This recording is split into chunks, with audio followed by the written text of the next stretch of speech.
If you lose a spouse, obviously it's just emotionally awful, but financially a lot changes as well. Specifically, what happens with your taxes when your spouse passes away? I'll explain those rules, that and more, coming up.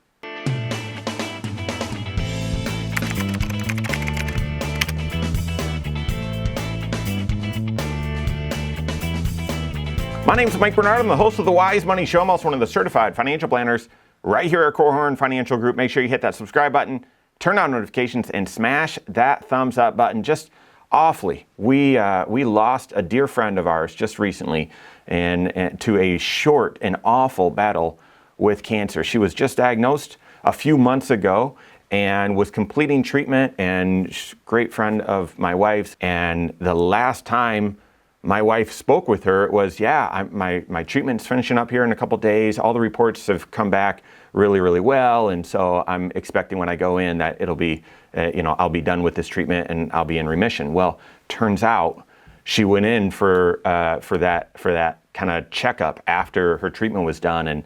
And she found the exact opposite. Doctors said that the cancer had spread throughout her entire body. She scrambled, went and got different opinions, and just a couple days later was admitted to the hospital and became unresponsive almost immediately. And just awful. If you're dealing with a heartache like that, my heart goes out to you. And obviously, so somber tone here, that's real life. And that's most important. The emotions and everything that you're going through just obviously take a priority. And yet, there are also big financial changes when something like that happens as well. And you're sort of numb going through those, and you're not, opportunistic or anything, but you're just sort of going along for the ride, and it's hard to make any proactive and wise financial decisions. That's one of the reasons why you need a guide. You need a Sherpa, someone that is a fiduciary looking out for your best interests and is able to attend to the financial affairs and financial planning when you really aren't able to, specifically when it comes to taxes. And that is, how does your tax picture change when you lose a spouse? Well, there's actually two very unique rules that you've got to be aware of, and depending on your situation, you'll fall into one of these two rules. The first is if your spouse passes away and you guys no longer have any dependent children at home. Maybe you guys have had kids, but they're adults now and they're out on their own. And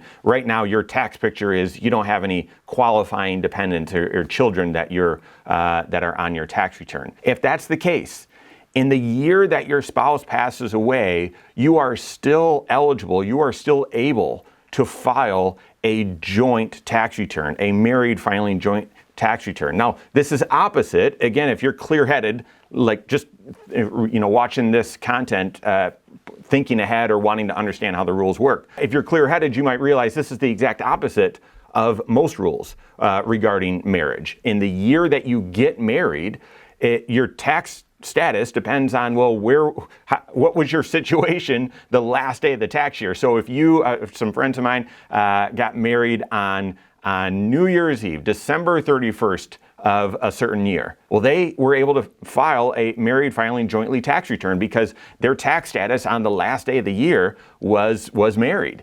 And so typically, and same thing happens in the year you would get a divorce as well. If you are divorced on December 30th, then the last day of your tax year, you are single and you're not eligible to file a married filing jointly tax return, even if you say, I want to do that because of the tax brackets and the standard deduction and all that sort of stuff. So in the year that your spouse passes, it's sort of the opposite. They allow you, that's one last year that you get to file married filing jointly. And you want to be aware of that because if you take a look at the tax brackets here, the tax rates stay the same, still would be 10, 12, 22, 24, and so on. But the amount of income that will fit into each of those tax brackets is much bigger. The tax brackets are expanded, essentially double, not exact, but essentially double for a married filing jointly compared to a single tax filer. So the year that your spouse passes away, this is actually going to be a year where you're still in these expanded tax brackets before they would shift to be single tax brackets from there on out into the future. Also, by the way, your standard deduction is essentially double when you're able to file married filing jointly as well. So the year that you lose your spouse, you're still able to file married filing jointly, and then you'll be single thereafter unless you remarry. So that's the first rule. The second rule applies if you have dependent children at home, tax-dependent children at home that you are able to claim on your tax return. This applies to stepkids as well. It does not apply to foster kids, but it applies to biological, obviously, stepchildren as well. And in that instance, you file the same rule applies in the year that your spouse passes, where you're able to file a joint married filing jointly tax return. But if you don't remarry, and if you have these qualifying children, here you can see the dependent children, then you're able to file for up to the next 2 years as a qualifying surviving spouse. It used to be qualifying widower. I'm not sure why they changed it. Qualifying surviving spouse is now the term. And that allows you to still file as if you're married filing jointly. You still have those expanded tax brackets and the expanded standard deduction for up to 2 years. Again, if you don't remarry and you continue to have qualifying dependent children at home.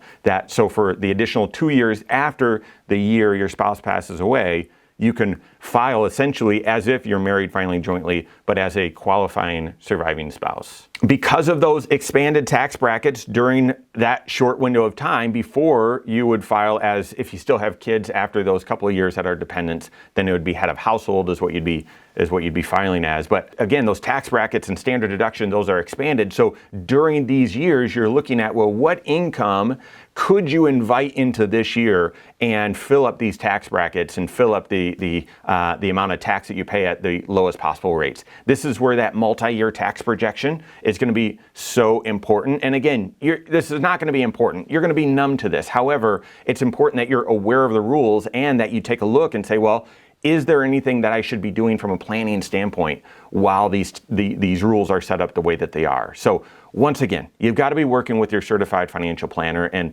my goodness, this is certainly during such an emotionally and huge transition as losing a spouse, looking at all 6 areas of your financial life, because taxes, that's just one area that needs attention. Estate planning, of course, present financial position, my goodness, long-term goals like retirement, protection planning, getting health insurance, or whether there was life insurance, whether that's still needed, how to structure investments now that your life has shifted so significantly. So working with a certified financial planner, doing comprehensive financial planning, navigating these tax rules and tax planning strategies, as well as everything else that needs attention.